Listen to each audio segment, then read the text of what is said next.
again. So in this lesson, we're going to talk about modifying for yourself, which is a principle that applies to everything whenever you run into a problem, especially if your fingers are stiff or injured or missing. I didn't mention Django Reinhardt yet. That would be a fun person. Let me see if I can put a note. Some of you haven't heard of Django Reinhardt. He's, definitely one of the greatest guitar players of all time. And he had an injury as a child, and really, I can't remember if it's 2 fingers or 3. No, I think it's really only 2 fingers that function like most of our fingers do. And he was a great guitar player, and he modified. He was innovative. So that's one reason I like to help you understand your fretboard and how things work so you can innovate for yourself. So we can always modify for ourselves or have someone help us modify for ourselves. And that applies to everything, not just making your chords sound better, but let's talk about, the typical chords that we were talking about last time. We also need to have a link to the playlist. If you're starting here, you really should watch the last lesson about how to make your chords sound good. And I'm putting the playlist in the link in the description, so you can start with the first lesson. Okay, so now we're talking about modifying. One way to modify is you don't have to play you don't have to play all 6 strings. G chord is spelled G, B, D. So if you just play, this is a G note. I mean, you might be familiar with this shape for a G chord, but I want you to know G is spelled G, B, D. That means there's a G note. That's a G note. This is a B note. And the 4th string open is a D. So if you just play, if you see, I'm not using these 2 fingers at all. I'm just playing. You can just, and the way G chord is made, you have, and the typical way, you have all these open strings, 4th string, 3rd string, 2nd string, all open. So you can just totally not worry about the 1st string for now. And just try to, I can even hit more strings, but I'm trying not to I'm trying to not play the 1st string. See that one, well, sometimes that sounds good too. But right now, if you were, depending on your song, you might really want the whole chord, but if you're just playing with friends or, no one's gonna know if you're not playing that 1st string. So that's one way to modify. Don't play all the strings. On G chord, a lot of times with beginners, I'll just have them play this spot and not play the 5th or 6th string. And you still get a pretty good sound there. You can have a D chord. Oh, by the way, I'm gonna show you a lot of things right now. And the idea is not that I'm teaching you how to do them. The idea is that I want you to see there are lots of ways to modify. If there's anything specific that you really want me to slow down and focus on, just let me know and I can make a lesson about that one. But the main idea right now is there's all sorts of ways we can modify, and I'm going to show you a bunch. And that might give you ideas for modifying for yourself.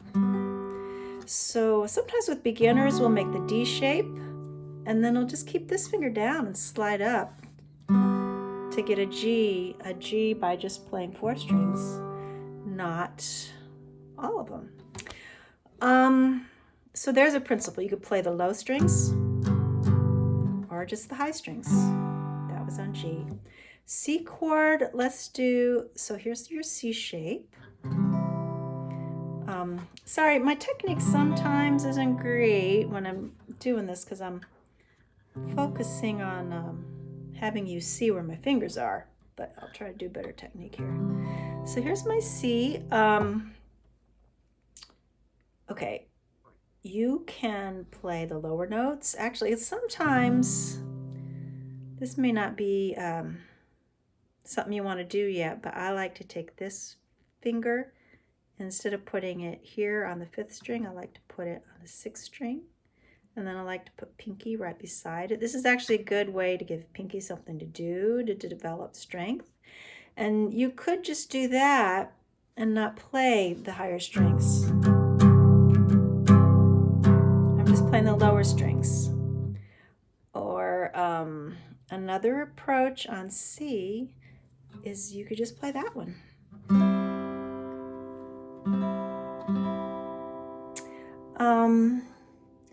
That brings us to, well, let's talk about right hand in a minute. Okay, sometimes in your song, let's look at D. Sometimes in your song, if you just pick up this finger of D and leave the 1st string open, sometimes it depends on the song, but sometimes that 1st string sounds really nice, especially if you're finger picking. It's a D chord without the 1st string being squeezed. It can be really pretty. A chord, same idea.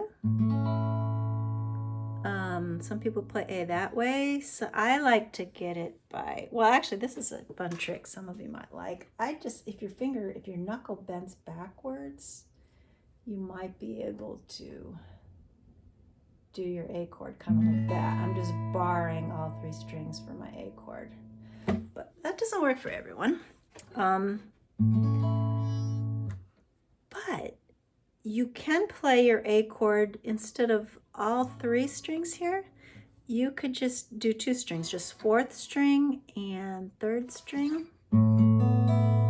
And it's not a true, like we would say, vanilla A chord. It has a colorful note there. We would call it A2. And this finger's not doing anything, see? It's just those 2.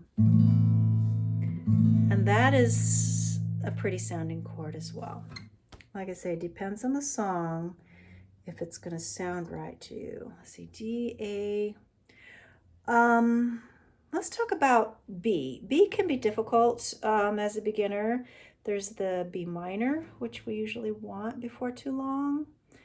B7, I think, is easier than B minor. And sometimes students have trouble. This is a song I like to play. Actually, I could stay up here. A lot of my students like this song. And then when they get to the part, and I don't know how many of you noticed, I just buzzed a little bit. And you might not have even noticed if I didn't tell you. I just want you to know that. So a lot of students have trouble when we get to the part where it goes from D to B minor, because sometimes B minor is a new chord for them. And so if we're not having any trouble going to our B minor shape, this song might sound like, well, actually, let me go to strumming in case you're not a finger picker.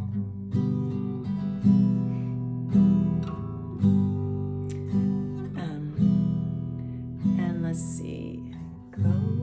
Goes like this, the 4th, the 5th. No, wait. Goes like this, the 4th, the 5th, the minor 4, and the major lift, the baffled king composing, hallelujah. Well, if we modify for ourselves, we don't really need the whole B7. We can just play part of it. And this is where, okay, I'm gonna come back to this. This is where an important principle comes in. A lot of times in our guitar journey, we tend to, or our teachers tend to, take us the direction that's easiest for our brain. So if I'm new at this and my brain is figuring out what to do, well, the easiest thing is, okay, I just played D. That's the D shape I was shown in the book. And I just played, I'm trying to play that B7. That's the shape that was shown in the book. Okay, where was I going with that? That's easy for the brain. Okay, but if we had, oh, and it's also easy for the right hand. All I was doing was strumming. This is what I'm trying to say. If we spend some time developing a right hand, then we can make our job easier for our left hand. So I want to show you something I can do if I'm having trouble going from D to B7.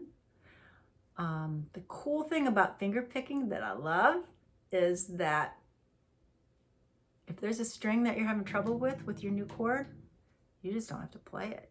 It's really easy with once you're good at finger picking to avoid a string. You actually don't even have to be an expert, but it's nice when you're finger picking if you could just leave out the problematic string.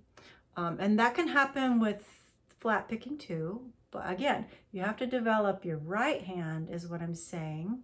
And that's one good thing to do if we take a break or a vacation from chords. Develop the right hand. And then our brain does have to think about it and figure out, how to get around this problem. But if there's more skill in our right hand, we can make the job easier for our left hand. So I just wanted to say that because I'm about to do finger picking, okay? And see if you feel like anything's missing. Goes like this: the fourth, the fifth, the minor fall, the major lift. Whoops! Forgot how it goes. Goes like this: the fourth, the fifth, the minor fall, the major lift, the baffled king composing hallelujah, hallelujah, hallelujah. So did you notice how on the B7 chord I didn't play the whole chord, and it might have sounded a little thin there, but you can do that. And that way you still get to play the song, for one thing. So what I did after my D chord, I just played these two strings, and then I slid up for, this is part of the C chord shape. And I changed fingers, see, so it's more work for my brain. And my right hand had to play the correct strings. So that's just one example of how developing the right hand can make your left hand's job easier. Is there anything else about modifying? Let's see, we went through D, E, F is one of it's usually the beginner's first hardest chord. Usually as a beginner you're shown it this way, where these two strings are, and I have some videos about F chord. I'll try to remember to put that in the description. But again, you can just worry about this note and don't even worry about the first string. And just let the first string be muted or open. That's an F major 7 chord with the first string open. So lots of ways we can modify. And I don't know if I thanked you at the beginning for liking and subscribing. That helps me a lot. And next time we'll talk about things that chords are not and how you can do lots of things to help you progress before you have to do your chords. See you next time. Bye.